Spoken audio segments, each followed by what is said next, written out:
Astro गुरु channel के सभी दर्शकों को मेरा जय श्री कृष्ण नमस्कार। इससे पहले मैंने आपको स्त्री के सप्तम स्थान के विचार के बारे में बताया। अब जन्म कुंडली में जिस स्त्री के अष्टम स्थान में ऐसे ऐसे ग्रह हो तो होता है इस प्रकार का फल। आइए हम जानते हैं। पहली बात आपको बता दें, जैसे कि ये कुंडली आप देख रहे हैं, इसमें से अष्टम स्थान कैसे जाने। सप्तम स्थान जहाँ 8 लिखा हुआ है उसको कहते हैं सप्तम स्थान, और जहाँ 9th लिखा हुआ है वो है अष्टम स्थान। ये वृष लग्न की कुंडली है। वृष से गिनती करेंगे तो 1 2 3 4 5 6 7, यानी कि जो 8 लिखा है यहाँ 7 आएगा और जहाँ 9 लिखा है वहाँ 8 आएगा। तो यदि 8वें घर में स्त्री के कोई सूर्य से लेकर के राहु पर्यंत तक ग्रह है तो उसका क्या परिणाम होगा, ऐसा हमारे बृहत्पराशर के अनुसार विचार किया गया है। ये सभी माताओं के लिए, सही स्त्रियों के लिए, बहनों के लिए, बेटियों के लिए अत्यंत आवश्यक वीडियो है। अगर आप जानना चाहते हैं तो जरूर बने रहिए और पूरा वीडियो ध्यान से देखिएगा। स्त्री की कुंडली में अष्टम स्थान विशेष महत्वपूर्ण होता है। यहाँ से विचार किया जाता है स्त्री के पति का जो उम्र के बारे में, पति कैसा होगा, और स्त्री का सौभाग्य इत्यादि के बारे में भी विचार किया जाता है। स्त्री की कुंडली में अष्टम में सूर्य हो तो स्त्री दुख और दरिद्रता से पूर्ण रहती है, युक्त रहती है, शरीर में विकार वाली रहती है।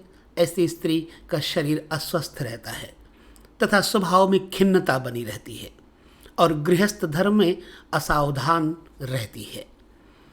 अष्टम में चंद्रमा हो तो ऐसी स्त्री को स्तन, आंखें व योनि में दोष व आकार प्रकार से हीनता वाली और पहनने ओढ़ने के सुख में कमी वाली स्त्री बताई जाती है, रोगी और निंदित बताई गई है। अष्टम स्थान में यदि मंगल हो तो ऐसी स्त्री कमजोर, रोगी, विधवा, कांतिहीन और शोक प्राप्त करने वाली दुखी होती है अष्टम स्थान में। इससे पहले मैं आपको ये भी बता दूं कि प्रत्येक ग्रह की अवस्था जरूर जान लेना। केवल यह वीडियो देख करके कोई निर्णय ले लेना अच्छा नहीं होगा।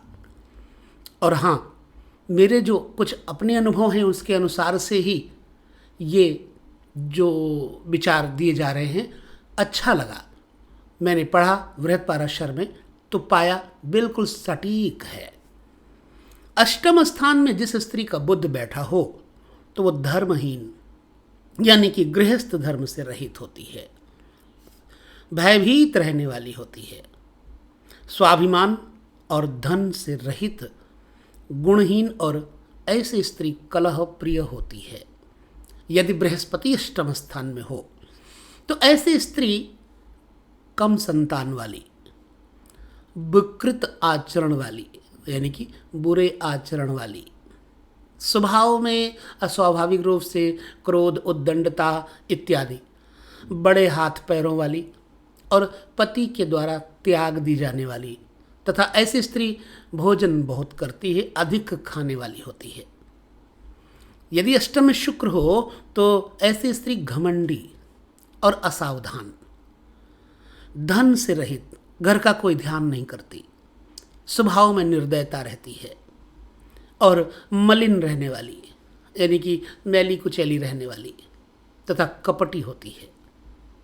यदि अष्टम में शनि हो तो स्वभाव में बुराई आती है, मैली कुचैली रहने वाली, धोखा देने में आगे रहती है तथा पति सुख प्राप्त नहीं होता।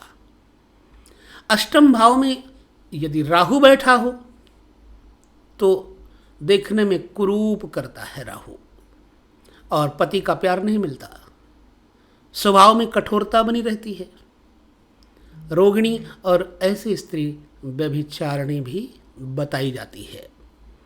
जिस स्त्री के लग्न में शुक्र, चंद्रमा हो और शनि मंगल से युक्त हो और पंचम भाव में पाप ग्रह की दृष्टि या योग हो तो वो स्त्री बंध्या होती, यानी बांझ होती है, अर्थात संतान उत्पत्ति में ऐसी स्त्री असमर्थ रहती है। रोग का अगर विचार करें तो सप्तम स्थान में मंगल या किसी पाप ग्रह का नवांश हो तथा सप्तम भाव पर शनि की दृष्टि हो तो स्त्री की योनि से संबंधित रोग होता है। रजोदोष, धातु क्षय, प्रदर, श्वेतपान जल आना, मासिक धर्म की अनियमितता आदि रोग होते हैं। मंगल के नवांश से अधिक व अन्य पाप ग्रहों के नवांश से कम मात्रा में होता है। सप्तम भाव में शुभ ग्रह का नवांश हो तो ऐसी स्त्री होती है पति की प्यारी और रोग से रहित। ये सब ग्रहों का खेल तो होता ही है और मैंने इसके बारे में जैसा जैसा ज्योतिष में पढ़ा वैसे वैसे हमारे पास कुंडलियाँ देखने में आई तो पाया कि महर्षियों ने, महात्माओं ने बिल्कुल सही सटीक खोज की है। देखिए, जिस लड़की के बुध की राशि मिथुन और कन्या लग्न में चंद्रमा हो तो ऐसी स्त्री को पिता के घर में ही सुख और आराम मिलते हैं, अर्थात पति के घर में विशेष सुख नहीं मिलता। और बहुत सुख कैसे प्राप्त होता है इसके बारे में बताया गया कि लग्न में चंद्रमा, बुध व शुक्र हो तो स्त्री को बहुत सुख, पति सुख, पुत्र सुख, धन व ऐश्वर्य का सुख प्राप्त होता है। लग्न में अगर बृहस्पति अकेला या शुभ ग्रह से युक्त हो तो बहुत ऐश्वर्य वाली, धन और पुत्रों का सुख पाने वाली स्त्री होती है। तो इस प्रकार से जन्म कुंडली का विचार हम यहाँ तक देने के बाद आप सभी से लेते हैं विदा। नमस्कार।